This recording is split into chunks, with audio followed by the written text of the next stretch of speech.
오늘의 주제, 도입이 시급한 꿀 정책제도 19. 월요일부터 금요일은 일에 시달리고 토요일은 오랜만에 친구 만나 놀고 드디어 일요일 오로지 나만의 쉬는 시간. 간만에 늘어지게 잠 좀 자나 했더니 누가 밖에서 크게 음악 틀고 세차를 한다. 그리고 윗집은 대청소라도 하는지 온종일 청소기에 세탁기 돌아가는 소리에 아랫집은 계속 피아노를 띵가띵가 연습한다. 이런 경험 한 번쯤 있으실 텐데요. 간만에 집에서 좀 쉬려고 했는데 그치. 이런 거 조금 이해는 하지만 짜증은 나죠. 네. 그런데 말입니다. 이웃 간의 각종 소음으로 온전한 휴식을 취해야 할 일요일을 방해받는 일. 이 나라에서는 걱정하지 않아도 된다고 하는데요. 도입이 시급한 꿀 정책, 일명 조용한 법으로도 불리는 독일의 휴일법입니다. 독일 바이마르 헌법 139조에는 국가가 인정하는 일요일과 공휴일은 노동을 쉬고 정신적 성장을 하는 날로 법으로 보호한다라고 명시. 주마다 다르지만 일요일엔 상점들은 대부분 문을 닫고 휴식을 취하도록 엄격히 규정하고 있다고 하는데요. 그래서 일요일엔 내 집 마당이어도 이웃에게 피해를 줄 수 있으니 큰 소리 나는 기계로 잔디를 깎아서도 안 되고요. 내 집 앞마당에서 세차도 못해? 안 됩니다. 일요일엔 피해야 되고요. 당연히 누군가에게 소음이 될 수 있는 음악도 큰 소리로 틀면 안 됩니다. 신나는 파티, 불금, 불토해하세요. 일요일은 안 됩니다. 뿐만 아니라 당신 아니 설마 서랍장을 지금 고친다고? 오늘 일요일이야. 드릴이랑 망치 안 내려놓아? 아, 쏘리. 근데 당신 목소리가 더 시끄럽겠어. 아니, 지금 이거 세탁기 소리야? 아, 소리가 너무 요란한 거 아니야? 야, 그래 집안에서 부부끼리도 금지되는 게 많네. 그러니까 소곤소곤도 얘기해야겠네. 아니 뭐도 못 고치고 세탁기도 못 돌린다는 얘기는 아닙니까 이게? 그렇죠. 너무 큰 소리만 나지 않는다면 짧은 시간 동안 돌리는 청소기나 세탁기 정도는 괜찮다는데요. 하지만 이마저도 너무 시끄럽다 혹은 50데시벨 이상의 소음으로 이웃의 휴식을 방해했을 경우엔 이웃이 경찰에 이걸 신고를 하면 벌금 혹은 법적 처벌 받을 수 있습니다. 어머. 하지만 일요일에 불가피한 사정이 있는 경우엔 사전에 이웃에게 양해를 구하면 웃으면서 이해해 준다고 합니다. 우리의 소중한 일요일을 지켜주는 조용한 매너. 어떻게 이번 주말에 도입 좀 안 될까요? 2013년 프랑스에 있는 A전자 제품 판매점이 직원들에게 이것을 시켰다가 자그마치 10,000유로, 한화로 약 1,430만 원의 벌금형을 선고받았습니다. 법원은 또다시 이것을 시킬 경우에는 5만 유로, 한화로 약 7,170만 원을 더 부과하겠다고 강력히 경고했습니다. 그러니까 회사에서 부당하게 이걸 이제 직원한테 시킨 거잖아. 그게 뭘까? 영어로만 말하는 틀렸습니다. A 기업에게 벌금이 부과된 이유는 바로 직원들에게 야근을 시켰기 때문입니다. 야. 1993년 유럽연합 EU에서 평균 48시간을 초과해 근무할 수 없다는 노동법 입법 지침을 만든 뒤 프랑스는 2000년부터 파격적으로 주 35시간 근무제를 시행, 시간 외 근무를 엄격하게 금지하는 문화가 정착돼 왔습니다. 그리고 프랑스 노동법은 회사가 별도의 복지 후생을 제공하지 않거나 국가 경제 활동을 유지하기 위해 필요하다고 인정되지 않을 경우 오후 9시부터 오전 6시까지는 직원들에게 일을 시키지 못하도록 법으로 규정, 직원들의 워라밸을 철저히 보장하고 있다고 합니다. 여기는 회사가 벌금 안 내려고 직원들 야 빨리 나가, 야 나가 이렇게 해야 돼. 그렇지. 야 너 지금 뭐 하는 거야? 지금 컴퓨터 안 꺼? 어, 그럼 우리 지금 벌금 나온다고? 이렇게 해야 되는 나라인 거지. 그렇지. 그뿐이 아닙니다. 프랑스에서는 직원 50명 이상의 회사라면 주말에 일하는 것도 불법입니다. 고용주가 최대 3년의 징역형에 처할 수 있을 정도로 주말 근무 또한 고도로 규제하고 있습니다. 이에 프랑스 노동자들은 직장 생활을 하면서도 가족과 보낼 수 있는 시간이 많아서 너무 만족해요. 프랑스는 주 35시간 도입에도 국내 총 생산량 GDP와 1인당 국민 총소득 GNI 모두 세계 7위입니다. 그리고 프랑스 정치인 이안 프로사는요. 프랑스의 억만장자가 지난 10년 동안 3배나 증가했습니다. 더 많은 부를 창출하기 위해 더 많이 일해야 한다는 것. 프랑스인들에게 모욕적인 말입니다. 라고 밝혔다고 합니다. 요즘에는 워라밸, 일과 삶의 균형을 중시하는 사람들이 많아졌는데요. 보다 효율적으로 일하고 모두의 일상이 존중받는 사회, 지금보다 더 만연하게 되길 바랍니다. 2022년 9월 두바이 도심에 생긴 자판기가 전 세계적으로 화제가 됐다고 하는데요. 빵을 우와. 바로 구워주는 거예요? 와, 따뜻한 빵. 샌드위치, 피타, 인도식 차파티 등 다양한 빵을 고를 수 있는 이 빵 자판기가 화제가 된 진짜 이유가 있습니다. 식비가 부담이 됐는데 이 자판기 덕분에 배 채우고 일하러 갑니다. 자, 이 자판기는요, 사실 원하는 빵을 골라 버튼을 누르면 1분 안에 이 따끈따끈한 빵을 무료로 먹을 수 있는 건데요. 야, 빵을 무료로 준다고요? 무료 빵 자판기가 생긴 이유는 두바이의 특수한 환경 때문입니다.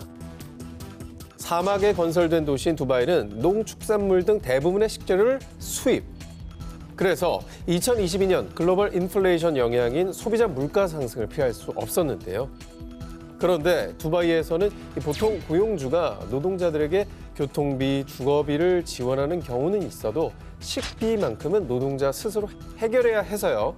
특히 아시아, 아프리카계의 많은 이주 노동자들이 배고픔, 생활고에 시달렸다고 합니다. 자, 이 같은 상황에 두바이 한 재단에서 두바이 도심 10여 군데 무료 빵 자판기를 도입. 굶주림에 시달리고 있는 노동자분들께 큰 힘을 줬는데요.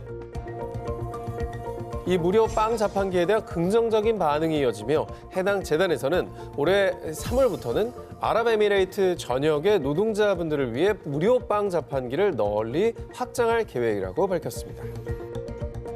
이게 좋다고 생각하는 건 아무래도 그 사람을 안 봐도 되잖아요. 그러니까 뭔가 이렇게 그러니까 눈치 볼 필요 없어요. 네, 그런 게 있을 것 같아요. 좀 더 마음이 편할 것 같아요. 빵을 먹을 때. 예, 그렇지. 네. 배고픈 이들을 위한 무료 빵 자판기. 언제든 먹을 수 있는 따뜻한 식사 한 끼가 힘든 이들에겐 큰 위로가 될 겁니다. 자, 이 모습은 중국의 학교에서 흔히 볼 수 있는 풍경이라고 합니다.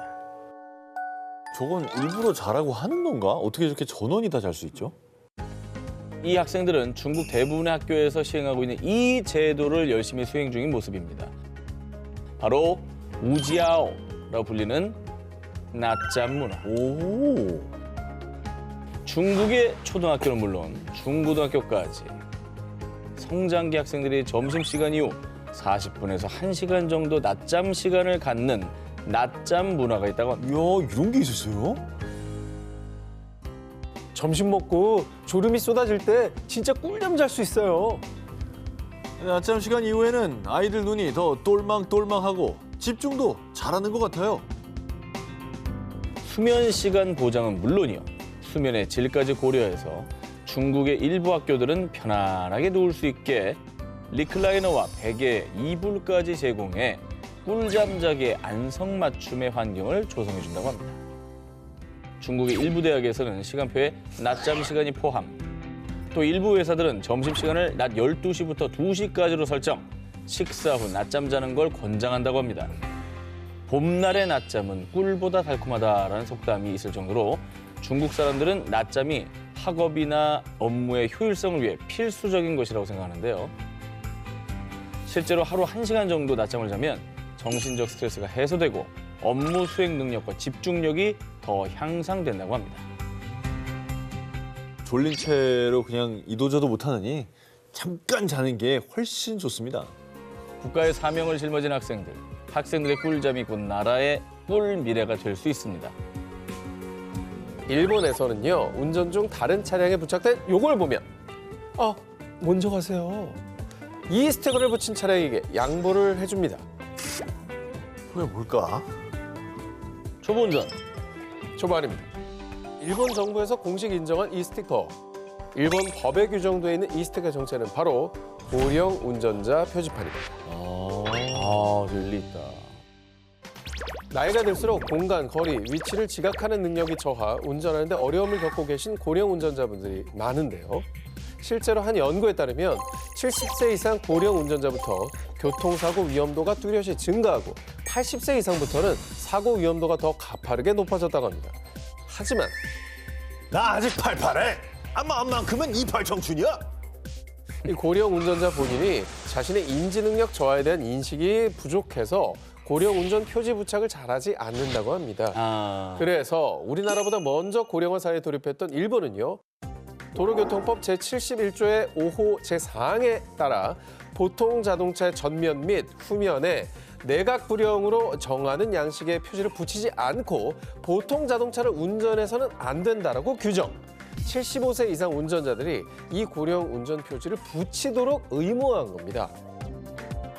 그리고 이 법이 시행되고 2009년에서 2019년 75세 이상 및 80세 이상의 고령 운전자로 인한 사망 사고가 꾸준히 감소했다고 합니다. 야, 이거 도입해야겠네. 빨리 도입해야겠네, 이거. 이건 도입해야겠다. 그러니까 본인뿐만 아니라 다른 분들까지 경각심을 이제 들이면서 사고 위험도가 줄었다는 거죠. 근데 어쨌든 이게 데이터로 나와 있는 자료니까 법으로 규정을 해서 이제 그러면 고령 운전의 위험성에 대한 인식도 확산이 될 거고 도로에서도 안전 운전하는데 분명히 도움이 됩니다. 자, 일본에서는 면허장, 자동차 용품점, 인터넷 등에서 고령 운전 표지를 손쉽게 구매할 수 있을 만큼 많이 확산되어 있는데요. 고령 운전 표지 부착, 모두의 안전을 위한 첫걸음입니다. 대통령 선거, 국회의원 선거, 국민으로서 참정권을 행사하는 선거일. 이 소중한 한 표를 행사하기 위해서요. 100세 넘으신 어르신이 아들 손 잡고 오시고 거동이 불편한 장애인도 힘겹게 휠체어를 타고 투표소를 찾습니다. 저분들의 유권자 의식이 참 대단한 거 아닙니까? 그런데 말입니다. 최근 일본의 선거일 풍경은 우리와 조금 다르다고 합니다. 노인, 환자, 장애인 이렇게 거동이 불편하신 분들이 투표소에서 자취를 감췄다고 합니다. 혹시 모바일 투표로 대체했나요? 오. 아니면 뭐 투표 일정을 좀 여유 있게 하실 수 있도록 조정을 해줬나? 오. 일본의 일부 지역에서는 선거일이 되면 거동이 불편하신 분들을 위해서 투표소가 직접 그분들 곁에 찾아갑니다. 아, 일본 시마네현 하마다시에서는요. 2016년 참의원 선거 당시 거동이 불편한 노인과 장애인, 먼 거리에 있는 투표소까지 이동이 어려운 분들을 위해서 10인승 차량을 개조. 차량 내에서 사전 투표를 할 수 있는 이동식 사전 투표소를 도입했습니다. 투표소가 이동할 생각은 못 해본 것 같아요. 그리고 고령이신 분들이 또 모바일 잘 못하실 수도 있잖아요. 그렇죠, 그렇죠. 찾아가는 게 낫지 사실. 선거일이면 찾아가는 서비스. 일본의 이동식 사전 투표소는요. 거동이 불편한 노인과 장애인들이 탑승하기 쉽도록 입구에 경사로를 설치한 배려가 눈에 띄죠. 그리고 투표 과정은 별반 다르지 않습니다. 유권자들은 차량 외부에서 투표용지를 받은 뒤 한 명씩 차량 좌석에 앉아서 편안하게 투표를 한 후 투표함에 쏙 집어넣으면 됩니다. 이 이동식 사전 투표소는 주로 교통이 열악하거나 접근하기 어려운 지역을 대상으로 사흘간 11개 지역을 돌며 각 지역에 약 1시간에서 1시간 반 정도 머물렀고요. 결과적으로 거동이 불편했던 무려 153명의 유권자가 차도 없고 거동도 힘들어서 올해는 투표가 힘들겠거니 했는데 이렇게 투표소가 직접 찾아와 줄 줄이야. 참 고마워요. 아리가또 고자이마스. 친절하시네. 이 이동식 사전 투표소 덕분에 소중한 한 표를 행사할 수 있었다고 합니다. 이를 계기로 일본에서는 전국적으로 이 이동식 사전 투표소가 확산, 이후 2021년 일본 중의원 선거에서는 59곳의 지자체에서 도입, 무려 약 12,910명이 이용하며 호평이 이어졌다고 합니다. 이제 반대로 얘기하면 전에 시스템이 없었을 때는 많은 그 소중한 표들이 오지 않았던 거잖아요. 그죠? 그냥 뭐 포기하고 안 가셨을 수도 있는 거고. 그러니까 어르신들이 또 그런 걸 느끼신다고 해요. 내가 투표를 함으로써 내가 이 나라의 주인이구나, 이 나라의 국민이구나 작은 힘도 느끼신다고 하니까 주인이지. 정말 또 좋은 제도인 것 같습니다. 독일 댕댕이들은 그렇습니다. 견주와 여행을 가고 싶다? 당당하게 여권을 발급받아 행복한 여행을 다녀올 수 있습니다. 진짜네. 댕댕이에게 이렇게 여권을 만들어줄 정도로 반려견들에 의한, 반려견들을 위한, 반려견들의 천국이라 불리는 독일. 그만큼 꿀 정책들이 잘 구비되어 있습니다. 먼저 견주들은 출생신고하듯 반려견을 국가관리 시스템에 등록, 맹견을 키울 때는 반드시 시청에 따로 신고해야 합니다. 그리고 우리가 세금을 내듯 매년 약 120유로, 한화로 약 16만 원의 동물 보유세를 내야 합니다. 우와. 여러 마리를 키울수록 더 부과하는 시기죠. 그리고 국가 유공자들 대우하듯이 은퇴한 탐지견이나 구조견들에게는 세금 감면 혜택도 있습니다. 고생하셨잖아요, 국가. 그동안 수고하셨으니까. 그렇죠. 근데 저건 좋다. 그럼요. 그리고 우리가 하나씩 꼭 드는 거, 보험도 필수입니다. 오. 혹시 모를 대물림 사고, 교통사고 등 모든 피해를 보장하는 책임보험은 선택이 아닌 필수입니다. 이게 필수예요? 필수입니다. 그리고 우리 댕댕이 슬개골, 탈골, 녹내장 등 수술비와 노후까지 보장해줄 반려동물 건강보험도 있습니다. 동물병원의 치료비가 굉장히 세요. 세죠. 반려묘들이 더 많은 이런 혜택을 보는 거네요. 그렇죠. 이런 세금을 통해서. 세금을 냈으니 반려견도 어엿한 독일 시민 아니겠습니까?